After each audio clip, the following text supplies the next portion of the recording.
Saudações, sejam todos muito bem-vindos ao nosso canal. Eu me chamo Carlos Jawad, sou seu professor online neste mesmo canal. Na nossa videoaula de hoje, nós vamos falar sobre o método do grande M, também chamado de método do Big M. Método este que é aplicado em programação linear. E como a principal característica é que esse método é aplicável em situações onde nós podemos ter restrições com sinais totalmente contrários em cada uma das restrições. Certo? Vamos resolver um exercício prático e vamos perceber como é que nós fazemos a aplicação prática deste mesmo método. Certo? Então vamos a isso. A primeira dica é aquela básica que nós já temos e sabemos até então, que é a seguinte. Nós só aplicamos o método simplex grande M quando a tendência da nossa função objetivo é de maximização, certo? Isto verifica-se neste modelo de programação linear. Porém, conseguimos também perceber que o sinal das restrições, das nossas restrições, são diferentes, certo? Aqui nós temos menor ou igual e aqui nós temos maior ou igual.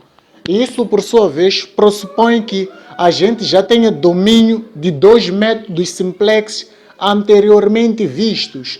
No caso, me refiro ao método simplex direto e ao método simplex duas fases.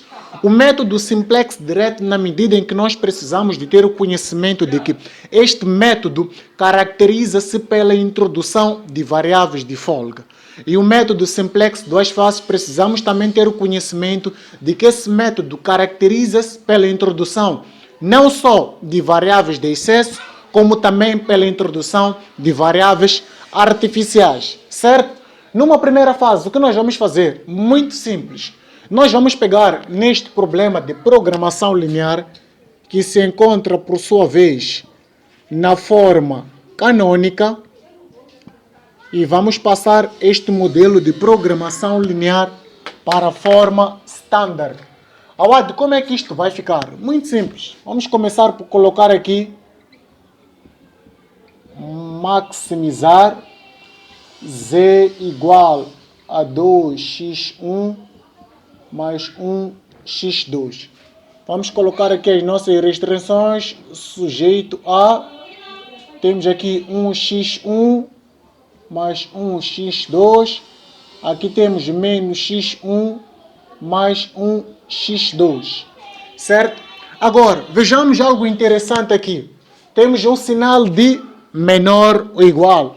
E aprendemos, quando as restrições apresentam sinais de menor ou igual, o método simplex adequado para poder resolver este problema de programação linear é o método simplex direto.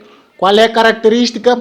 Introdução de variáveis de folga. Então vamos introduzir aqui uma variável de folga, mais x3, que no caso é uma variável positiva, e para complementar vamos introduzir aqui mais 0x3, certo? De seguida vamos atentar para a nossa segunda restrição, que no caso apresenta um sinal de maior ou igual. E nós já bem sabemos, pelo método simplex duas fases, que problemas de programação linear em que em suas restrições os sinais são de maior ou igual, o método simplex adequado é o método simplex duas fases. Qual é a característica deste método? Este método caracteriza-se pela introdução de variáveis de excesso e variáveis artificiais. Variáveis de excesso, que no caso são variáveis negativas, e variáveis artificiais, que no caso são variáveis positivas.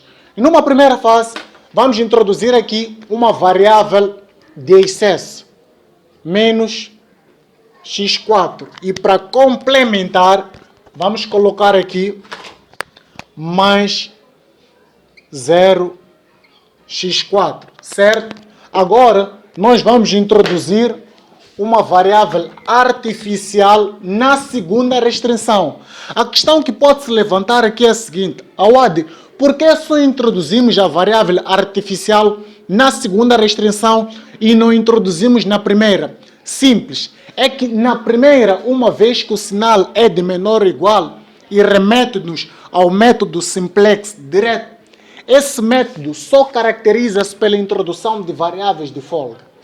Enquanto que na segunda restrição, por conta do sinal que é de maior ou igual, que remete-nos ao método simplex duas fases, esse método não só caracteriza-se pela introdução de uma variável de excesso, mas caracteriza-se também pela introdução de uma variável artificial, que nós vamos chamar de variável A1, certo? E para complementar, vamos colocar aqui mais 0 a 1. E vamos igualar a 10. E aqui vamos igualar a 2. E não podemos nos esquecer, não, da condição de não negatividade. Vamos ter aqui xi maior ou igual a 0, tal que o nosso i varia de 1 a 4, porque temos 4 variáveis de x. E temos também aqui ai maior ou igual a 0, tal que o nosso i é igual a 1, porque simplesmente temos uma e única variável artificial. E vamos complementar deste jeito a nossa função objetiva, que vamos ficar com 2x1 mais 1x2 mais 0x3 mais 0x4, e por conta desta variável artificial e tratando-se no caso do método simplex grande M ou Big M, nós vamos colocar aqui menos MA1, certo? Deste jeito, nós já temos o nosso problema de programação linear na forma standard, também chamado na forma padrão, certo? Deste jeito, nós já podemos partir para a nossa tabela inicial, simplex.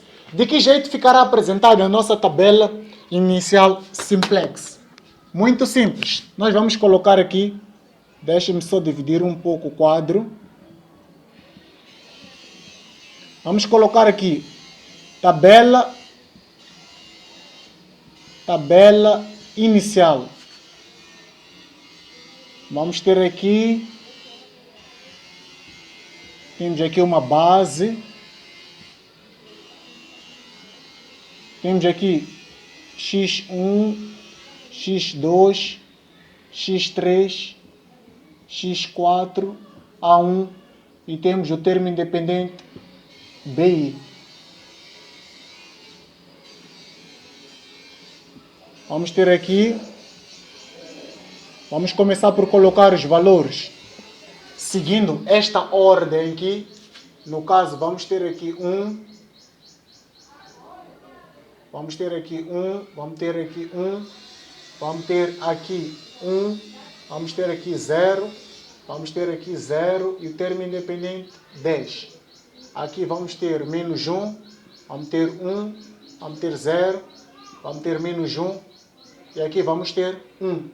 Termo independente 2. Aqui será Z. Vamos tentar para um dado muito importante aqui. Que dado é esse, Awad? Nós já sabemos que as variáveis que vêm para a base são as variáveis que a sua composição na tabela forma uma matriz de identidade. Mas isso não vai se verificar por um simples motivo. Por conta desta contrariedade de sinais que há no nosso problema de programação linear na forma canônica. Assim sendo, o que nós vamos fazer é que vamos perceber que, uma vez que nós temos este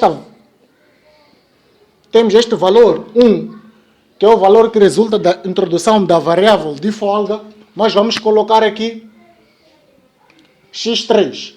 E como não podemos colocar na base uma variável cujo número é negativo, no caso me refiro às variáveis de excesso, nós vamos colocar aqui uma barra.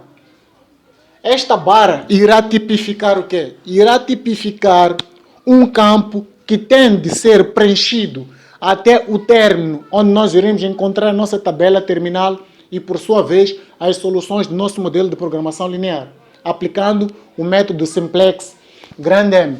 Assim sendo, como é que irá ficar? Nós vamos colocar aqui em Z Os valores que vêm em Z são valores que resultam ou saem dos nossos coeficientes na função objetiva e entram em Z com sinais contrários. Temos aqui 2, então vamos ficar aqui com menos 2, aqui vamos ficar com menos 1, aqui vamos ficar com 0, aqui vamos ficar com 0. E no lugar onde nós temos a nossa variável artificial A1, no caso, nós iremos colocar M, porque nós já conseguimos perceber, se o nosso coeficiente MA1 é um coeficiente negativo, ele vai entrar em Z com sinal também contrário. Então vamos ficar com M. Era negativo, aqui vai ter sinal positivo, certo? Logo, o termo independente, neste lado de cá, vai ser 0. Ou seja, na tabela inicial, o valor do termo independente com relação a Z será sempre 0, aplicando o método simplex grande M, certo? Então, já temos aqui a disposição da nossa tabela inicial. Qual é o nosso principal objetivo aqui? O nosso principal objetivo passa por criar condições de que os valores que estão na linha do Z sejam valores positivos ou iguais a 0. Encontrada esta condição, nós assumimos que o nosso modelo, neste caso de programação linear, tem uma certa solução, no caso. E claro, se vamos chegar a esta condição, onde vamos ter em Z valores positivos ou iguais a 0, pressupõe também que haverá introdução de certas variáveis na nossa base, certo? Então vamos lá ao nosso primeiro passo, partindo da nossa tabela inicial. Como é que nós vamos definir aqui a nossa coluna pivô? Por isso eu dizia anteriormente que para nós podermos resolver problemas de programação linear aplicando o método simplex direto, vai exigir bastante de nós domínio prático dos métodos simplex direto e o método simplex duas fases. E que se por sua vez você apresenta certas dificuldades na aplicação desses dois métodos simplex, eu vou deixar aqui no card recomendações de vídeos que você pode assistir e aperfeiçoar seu entendimento com relação a esses dois métodos. Como é que nós definimos então a nossa coluna pivô? A nossa coluna pivô é definida com base em M, certo? Então, no caso, esta aqui será a nossa coluna pivô, certo? Esta aqui é a nossa coluna pivô. Vou colocar aqui uma marcação de seta. Então, como é que nós definimos então a nossa linha pivô? Muito simples. A nossa linha pivô é definida com base na divisão dos nossos termos independentes pelos valores que compõem a nossa coluna pivô. E uma vez que os valores que compõem a nossa coluna pivô, neste caso aqui temos 1 e 0, e nós sabemos que é impossível dividir o 10 por 0, o que vai acontecer é que nós vamos ter aqui uma divisão de 2 por 1. 2 por 1, quanto é que isto vai dar? Vai dar 2. Assim sendo, esta aqui é que será a nossa linha pivô, certo? Uma vez que já definimos a nossa linha pivô e a nossa coluna pivô, nós podemos partir para a nossa primeira iteração. Vamos colocar aqui, deste lado de cá, espero que esteja legível para vocês. Vamos colocar aqui, deixa só criar aqui uma divisão rapidamente. Vamos para a nossa primeira iteração, que também podemos chamar de tabela 1, certo?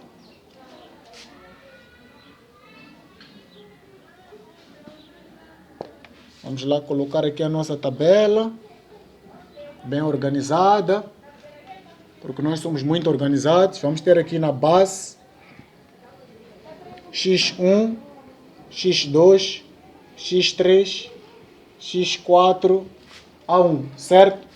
E aqui vamos ter BI. Veja uma coisa interessante. Se esta aqui é a nossa coluna pivô, esta é a nossa linha pivô, conforme vimos anteriormente. Assim sendo, este aqui será o nosso elemento pivô. E qual é o principal objetivo? O principal objetivo passa por fazer com que na posição do elemento pivô a gente tenha 1 e já tem 1 e os valores que o compõem sejam zeros.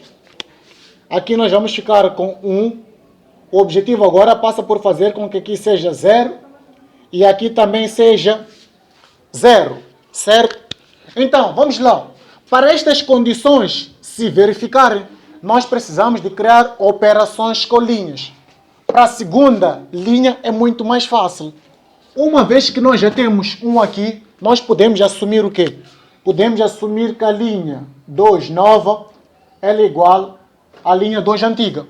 Isto vai pressupor logo que a gente repita todos os valores que compõem a segunda linha. Assim sendo, nós vamos ficar aqui com menos 1, vamos ficar aqui com 1, vamos ficar aqui com 0, vamos ficar aqui com menos 1 e vamos ficar aqui com 2. Algo mais interessante que há aqui é o seguinte. Se uma vez nós não tínhamos nenhuma variável aqui, porque nós bem sabemos que não podemos introduzir na variável variáveis negativas, ok? O que vai acontecer é que esta variável A1 da coluna, ela irá entrar para a base. Assim sendo, nós vamos ficar aqui com A1. E neste lado de cá, nós iremos manter x3, certo? Qual é a operação que nós podemos criar para fazer com que nesta posição aqui a gente tenha 0? Neste caso não vamos precisar de criar nenhuma operação. Por quê? Porque nós já conseguimos perceber que na tabela inicial o valor já é 0. Assim sendo, o que nós vamos dizer? Vamos dizer mais uma vez que L1 nova será igual a L1 antiga. E quais são os valores da L1 nova? São todos estes já aqui bem dispostos. Então vamos colocar aqui 1, 0, 10. Certo? Agora, vamos para a terceira linha, certo? Aqui é que é mais interessante. Por quê? Porque temos que criar condições de fazer com que no lugar do M a gente fique com 0. Então, Awad, qual é a operação de linha que nós podemos criar aqui de tal modo que no lugar do M a gente fique com 0? É muito simples. Vejam só, nós podemos dizer que L3 antiga, porque nós bem sabemos que precisamos ter sempre, ou tomar sempre em conta, a linha principal, que no caso é a linha do elemento pivô. Nós vamos dizer que L3 antiga será menos M vezes a L2 nova. O que isto quer dizer? Quer dizer, L3 antiga, qual é a L3 antiga? É M menos M vezes a L2 novo. Qual é L2 novo? Essa aqui que dá 1. Logo aqui ficamos com 0. Vamos para outras operações. Vamos para aqui. Aqui nós vamos ter o seguinte. Vamos fazer aqui um pequeno esboço que vai nos ajudar a compreender isto com muita facilidade. Vamos para esta operação aqui. Nós temos L3 antiga nesta posição. É menos 2, certo? Então nós podemos dizer assim, que menos 2 menos M, que é este M, vezes o menos 1. Por que menos 1? Porque nós dissemos aqui que vamos multiplicar por L2 linha. E no caso, L2 linha é relativa à linha principal, que no caso é esta linha aqui. E nesta posição, qual é o valor? É este menos 1. Então, vamos ter aqui menos 1. Então, como é que isto vai ficar? Matemática básica. Vamos ficar aqui com menos 2 mais M. M2 mais M é igual a M menos 2, certo? Então, nós vamos colocar aqui. Aqui vamos ficar com M. Vamos ficar com M menos 2. Certo? Agora vamos para uma outra posição. E qual será a posição? No caso, será esta posição aqui, da variável x2. L3 antiga, menos 1. Menos 1 menos m vezes L2 nova da linha principal, que no caso é 1. Então isto vai ficar o quê? Estamos a dizer que vamos ficar aqui com menos m menos m. Vamos lá. Menos m menos m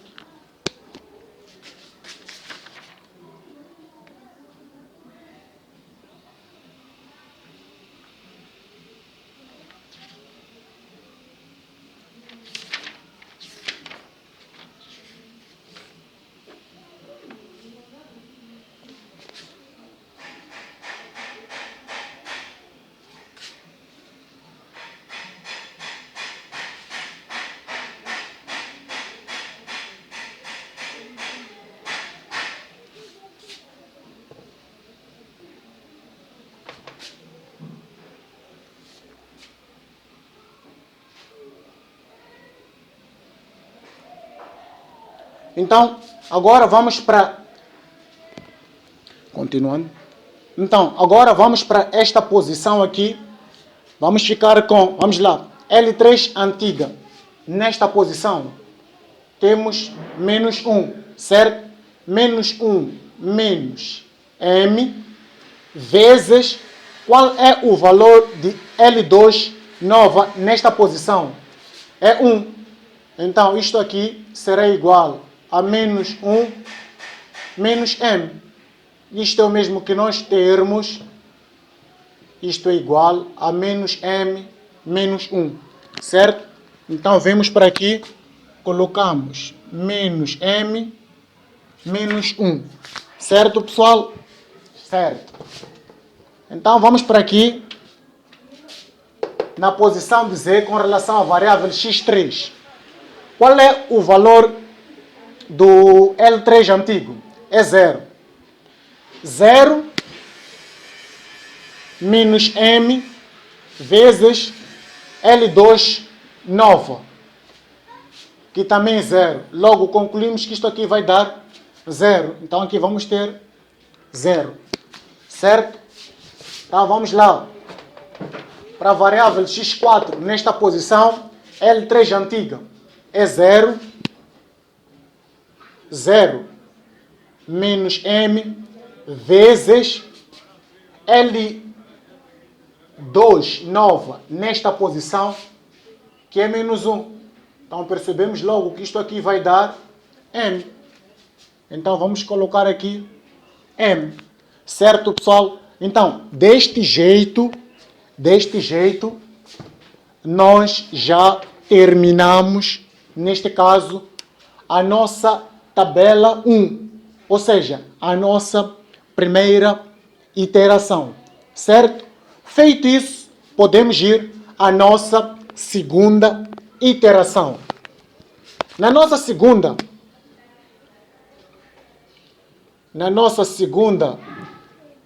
iteração, também chamada de tabela 2, nós vamos ter o seguinte. Para nós podermos ir à segunda tabela ou segunda iteração, precisamos de partir daqui também para definir a nossa linha e a nossa coluna pivô. Como é que nós determinamos a nossa coluna pivô? Nós já havíamos visto isso antes. A nossa coluna pivô ela é determinada com base no maior elemento negativo. Assumimos o m sendo um número natural grande, certo? Assim sendo, vamos supor que o nosso m seja 10. Se o nosso m for 10, e uma vez que nós vamos determinar a nossa coluna com base no maior elemento negativo, onde é que teríamos aqui o maior elemento negativo? Teríamos aqui, nesta segunda coluna. Por quê? Porque vamos ter menos 10 menos 1. Isso vai dar menos 11. E menos 11 é o maior elemento negativo desta linha, certo? Então vamos ficar com esta aqui como a nossa coluna pivô, certo? Então, como é que nós vamos definir a nossa linha pivô? Muito mais simples.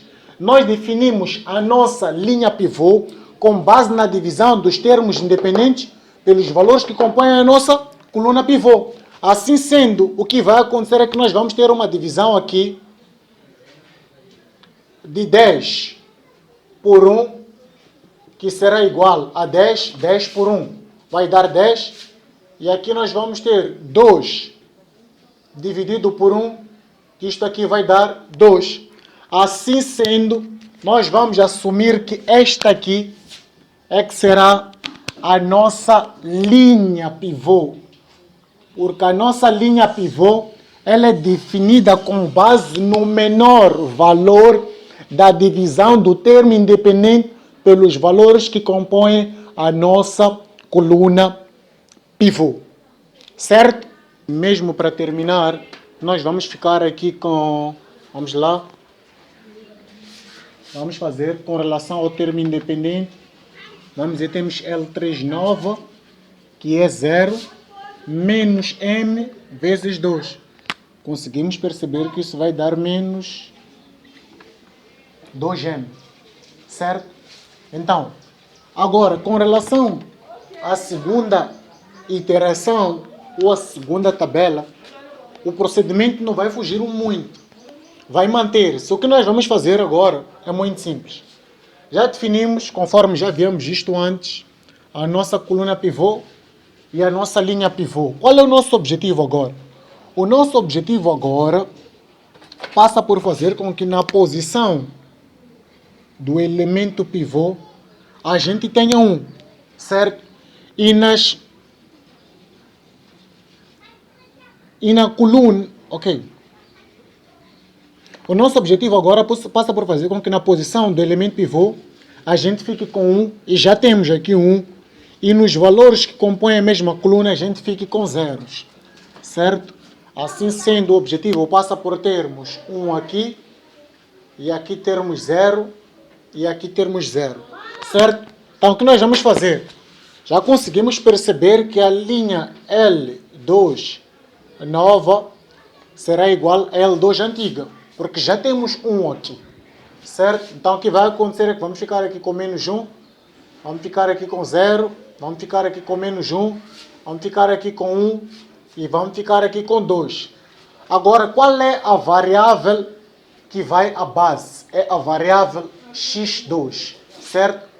Vamos ficar aqui com x2 e aqui vamos manter x3z, certo? Então vamos desde já fazer a operação de linhas relativa à primeira linha. Com relação à primeira linha, nós vamos ficar com menos 1 vezes L2 nova mais L1 antiga.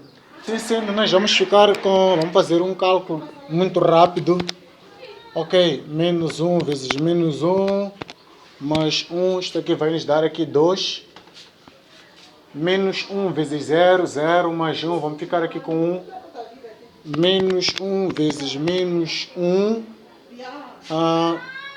mais 0. Aqui vamos ficar com 1. Temos menos 1 vezes 1 mais 0. Vamos ficar aqui com menos 1. Vamos ficar aqui com menos 1 vezes 2 mais 10. Vamos ficar aqui com 8, certo? E também vamos fazer uma operação de linhas relativa à terceira linha. Qual é a operação de linha que nós podemos fazer aqui de tal modo que a gente fique com 0 aqui?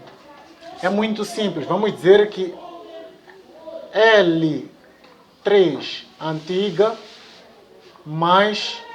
Vamos ficar com M mais 1 vezes L2 nova, certo? Com esta operação de linhas, vamos ficar aqui com 0. Assim sendo, vamos encontrar o valor relativo à posição da variável x1. Como é que isto vai ficar? Podemos fazer aqui um esboço muito rápido. Vamos ficar com L3 nova. Para esta posição, qual é L3 antiga? Já temos aqui. É M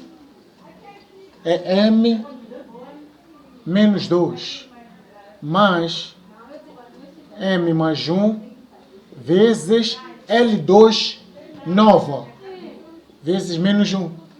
Então vamos ficar com M menos 2, mas vamos pegar neste aqui, vamos distribuir, propriedade distributiva, vamos ficar aqui com menos M menos 1. Então aqui vamos ficar com M menos 2, vamos distribuir aqui, vamos ficar com menos M, vamos ficar com menos 1. Então para esta posição conseguimos perceber com muita facilidade que esses dois aqui são simétricos, então podemos cortar, logo ficamos com menos 3, certo? Então vamos ter aqui menos 3. Então vamos para esta posição aqui, que já é muito mais fácil. Vamos ter o quê? L3 antiga é 0, certo? Então será 0 mais M mais 1 vezes L2 nova. L2 nova nessa posição também é 0. Então se nós formos a perceber, multiplicar 0 por tudo isto aqui, vamos ficar com 0 mais 0. 0 mais 0 dá 0. Então vamos ficar aqui com 0. Então vamos para esta posição aqui, vamos ficar com L3 nova, que será L3 antiga. Nesta posição aqui temos M mais 1, certo? Vezes menos 1. Vamos ficar com L3 nova, vamos ficar com M mais propriedade distributiva. Vamos ficar aqui com menos M menos 1. Então L3 nova será igual a M menos 1. Então L3 nova será igual a M menos M, podemos cortar. E vamos ficar aqui com menos 1. Então colocamos aqui menos 1, certo? E por fim, vamos para aqui. Vamos encontrar o valor correspondente a esta posição. Temos L3 nova, que será igual. L3 antiga nessa posição é 0, certo? Então vamos ter 0 mais M mais 1 vezes L3 nova nessa posição. L2 nova, desculpa, nesta posição é 1. Então ficamos aqui com 1. Então isto aqui vai dar propriedade distributiva. Vamos ficar com 0 mais M mais 1. Isto aqui vai dar M mais 1. Então aqui vamos ficar com M mais 1, certo? Então vamos criar aqui, mesmo embaixo, vamos encontrar o valor relativo ao termo independente nesta posição de Z. L3 antiga qual era? Vamos lá fazer isso rapidamente. Era menos 2M. Então estamos a dizer que menos 2M mais M mais 1 vezes o... Vamos lá. L2 nova nessa posição vezes 2. Então aqui nós vamos ficar com menos 2M mais propriedade distributiva. Vamos ficar aqui com 2M mais 2. Então conseguimos perceber que esses dois aqui são simétricos. Podemos cortar. Então vamos ficar aqui com 2. Então ficamos aqui com 2. Feito isso, terminamos a segunda iteração. E vamos encontrar aqueles elementos fundamentais para podermos ir à terceira iteração. Para podermos ir à terceira iteração, precisamos de definir a nossa linha e a nossa coluna pivô. Já sabemos que a nossa coluna pivô é definida com base no maior elemento negativo desta linha, do Z, e no caso é o menos 3. E a nossa linha pivô é definida com base na divisão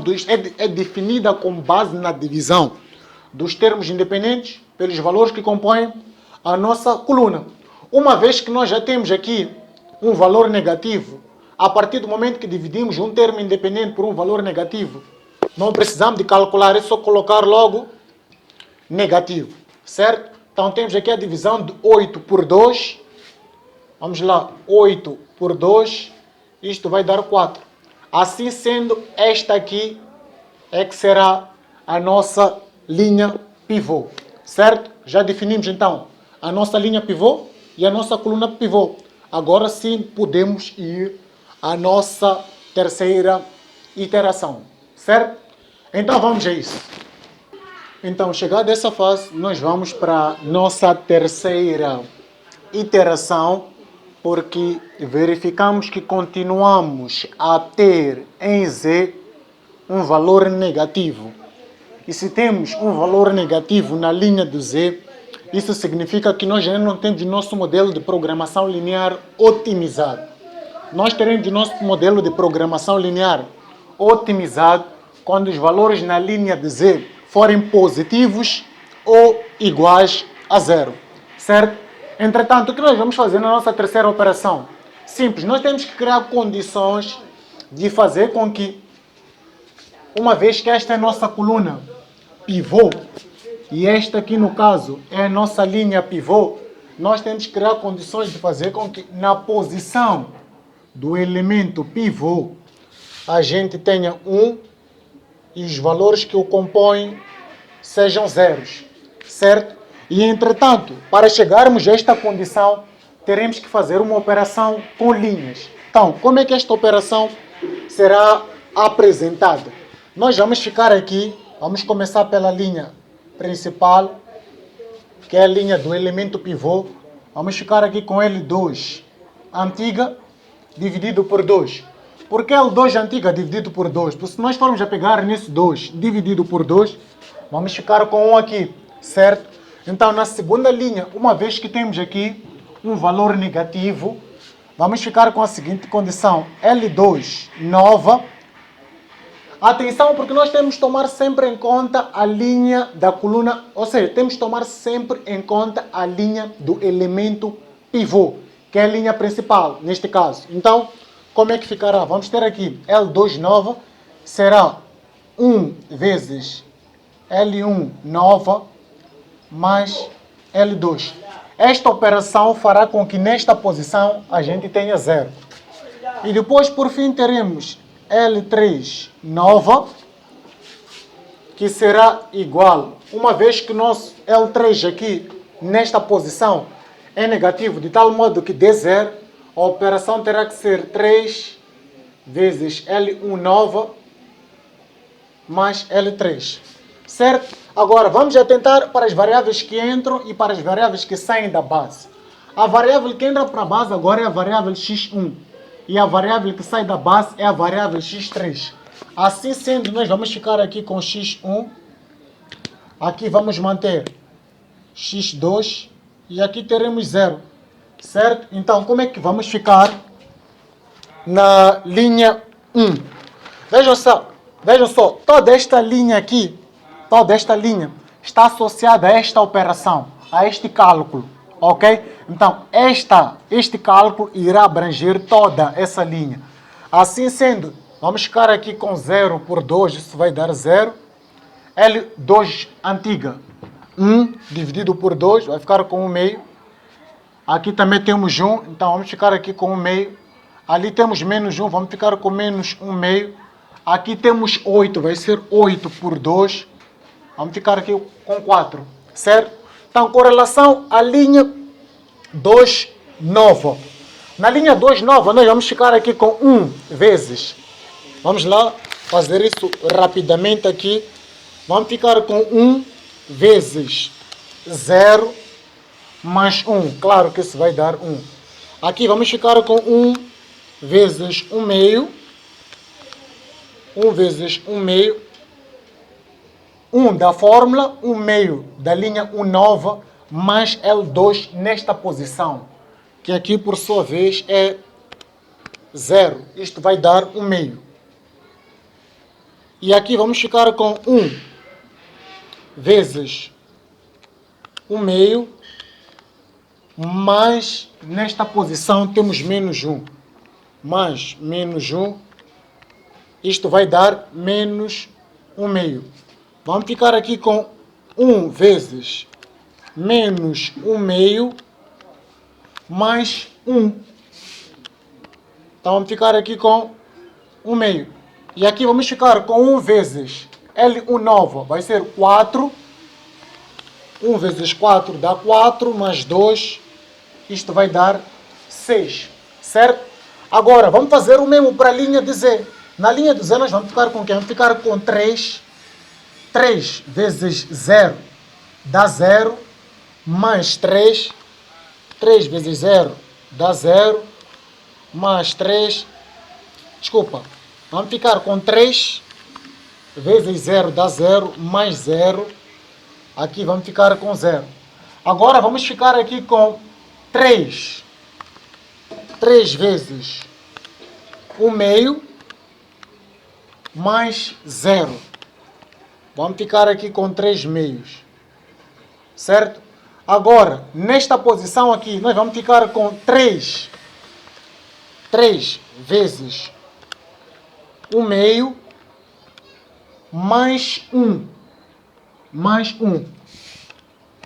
Isso vai nos dar aqui, sim, 3 vezes 1 meio, mais 1. Exatamente, vamos ficar aqui com 5 meios. E por fim, vamos ficar com 3 vezes 1 meio, mais M. 3 da fórmula, vezes menos 1 meio, que corresponde a L1 nova nesta posição, mais M mais 1. O resultado disto irá dar mais M, irá dar mais, irá dar mais M menos 1 sobre 2. Se eu digo mais M menos 1 sobre 2, conseguimos perceber que isso é o mesmo que ter M menos 1 sobre 2, que é o que está aqui apresentado, certo?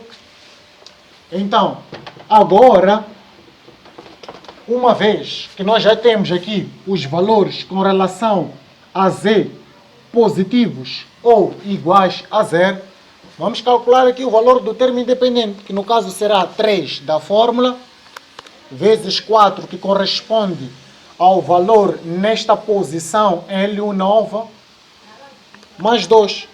Aqui teremos 14, certo? Deste jeito, sim, é que encontramos as soluções do nosso modelo de programação linear aplicando o método simplex do grande M, certo? E depois podemos até colocar aqui, fazer uma representação das soluções que encontramos definidas, começando pelas soluções básicas finais. As nossas soluções básicas finais quais são? Temos aqui x1 igual a 4, temos x2 igual a 6. Soluções não básicas, que são soluções que não se encontram na base. Temos aqui x3 igual a x4, ambas iguais a 0, e temos também A1 que é igual a 0. E logo, conforme o cálculo efetuado, conseguimos dizer que este modelo otimizado tem Z max igual a 14, que é este resultado que nós temos aqui, certo? Então, desse jeito, damos por terminado o nosso exercício. Eu espero que vocês tenham compreendido. Havendo alguma dúvida pontual, deixem ficar nos comentários. Subscrevam-se ao canal, ativem o sino de notificações e fiquem ao par de todas as nossas novidades. Grato pela atenção e um grande abraço.